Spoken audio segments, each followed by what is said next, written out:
Hey everyone, welcome back to another video in my Learning to Draw video series. Today I'm going to show you how to do a circle with foreshortening. Okay, so as a quick way to understand what we're going to do, we're going to first draw a circle, and then that circle is going to start to become more and more like an oval. Okay, so if we look at the top of this tape, all right, as we turn it, the tape, the edge of the tape, okay, if we just pay attention to just this, the edge of this becomes more and more like an oval, and we see more of the bottom part of the side. So that's the trade-off. So at this point we see none of the side, which is here, but then as we turn it, the side starts to become thicker and thicker, and the oval at the top starts to become thinner. Okay, so we're going to tackle this. So how are we going to draw that? Well, we're going to use a ruler to help us out here. And what I'm going to ask you to do is just take your ruler and draw a very light line right down the middle. Just keep it light, not too heavy. Then take your ruler and make a mark at the 0 and the 2. And you can do it on both sides.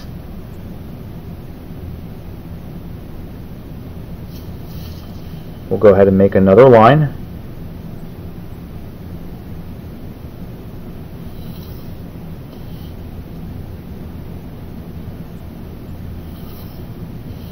Alright. Oh, and I'm sorry, as you guys are probably looking at my finger, you can see I have some marker there. So I was working with marker earlier today and I can't get it off, but I was eager to make the video, so I apologize if that is a distraction. But hey, I'm an art teacher, and sometimes that's part of my job, is just getting a little messy. So anyway, here we go. So the first thing that you're going to do is draw a line right here in the middle. Okay. And to make sure that we have a perfect circle, you can go ahead and make a cross and just mark. So I have, I don't know if you can see that with the camera. Okay, but I have a dot here, a dot here, I have a dot here, and a dot here, and I'm going to go ahead and just draw a circle like this. So this is just a good little way of trying to get practice, just even drawing a circle.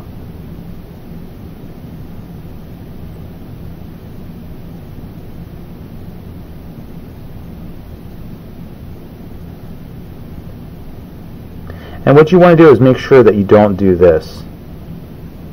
Okay.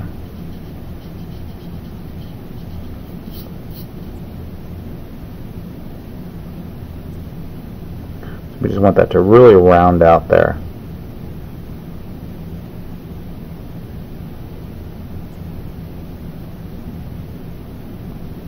Now you can check to see if it's accurate by just taking your ruler and checking to see if the outer edge matches where the 2 is and where that is. And it looks like I'm pretty accurate there.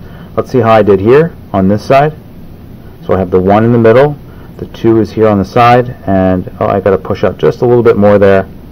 Let me just check that one more time. Alright, so I'm going to push out just a little bit more on this side.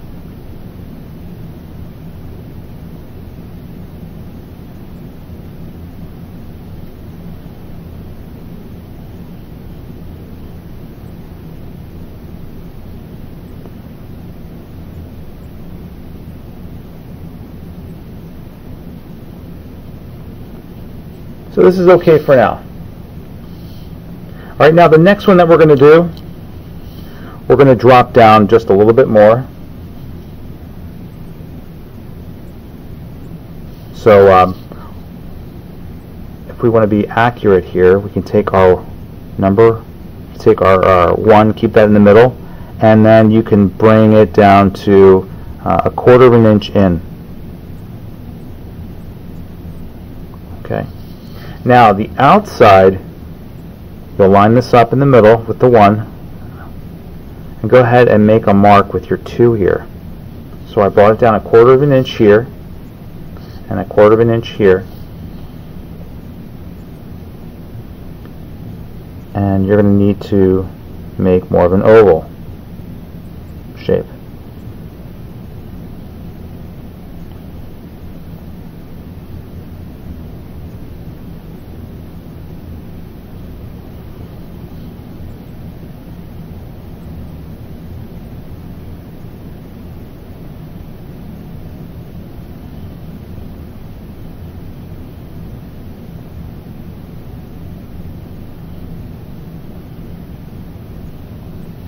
Okay, now what we're going to do is start to show the bottom, and we'll pretend that this is a coin. So then as it goes up, you'll just connect it to the edge.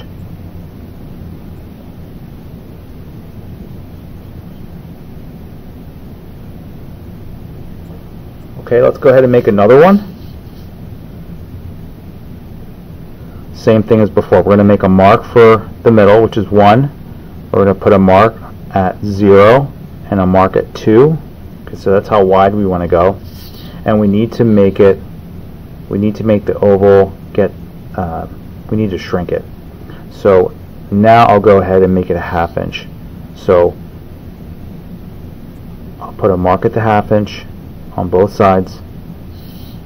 Okay, and we'll go ahead and connect these points, and we're going to try to make this curve happen. And I'm going to turn the paper just to help me out a little bit. Rather than turn your arm or your whole wrist, sometimes it's easier just to turn the paper. Okay, so I'm going to come out a little bit, and then I'm going to start to curve.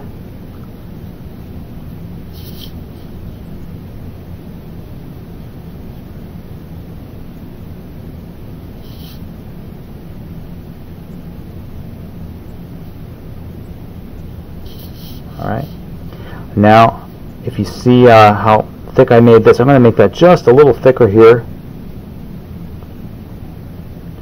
because if you remember with my tape example, as we started to turn it, the edge of the tape was showing more.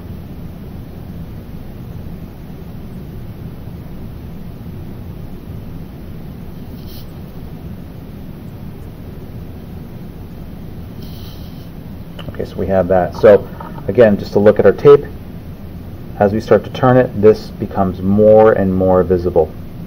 Okay, so let's just do let's see if we can do, maybe I could fit 2 more here. So I'll make a mark at the 1, a mark at the 0, a mark at the 2. Okay, so we had the halfway point here. Now we're going to bring it down to let's do I guess we'll just do 1/4 of an inch here. Okay, I guess this is going to be our last one.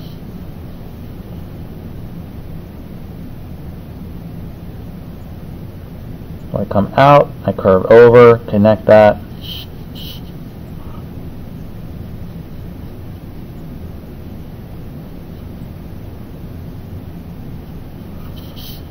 Alright, here we go.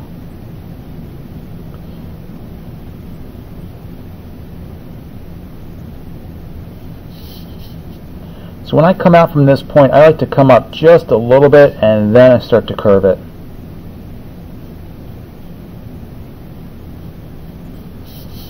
Okay, and I'm going to make this part here even wider. And as I curve up, I'm getting closer, like I'm pulling this gap and I'm making that gap get tighter. And I pull a straight line down from here. So pull a straight line down from here.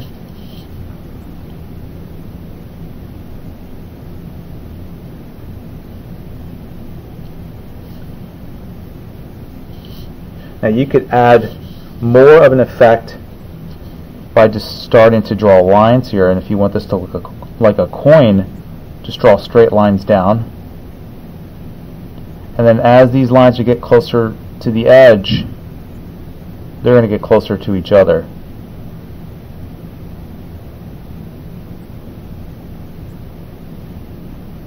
Okay, you can go the other way with it. So as we go this way, they're going to get closer to each other, and that'll also demonstrate the foreshortening that's happening.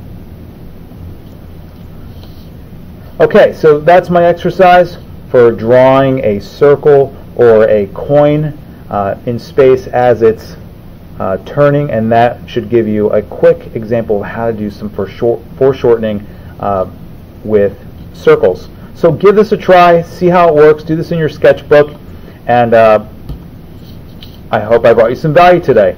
I hope you guys are having a great day, and I'll see you soon. Thanks.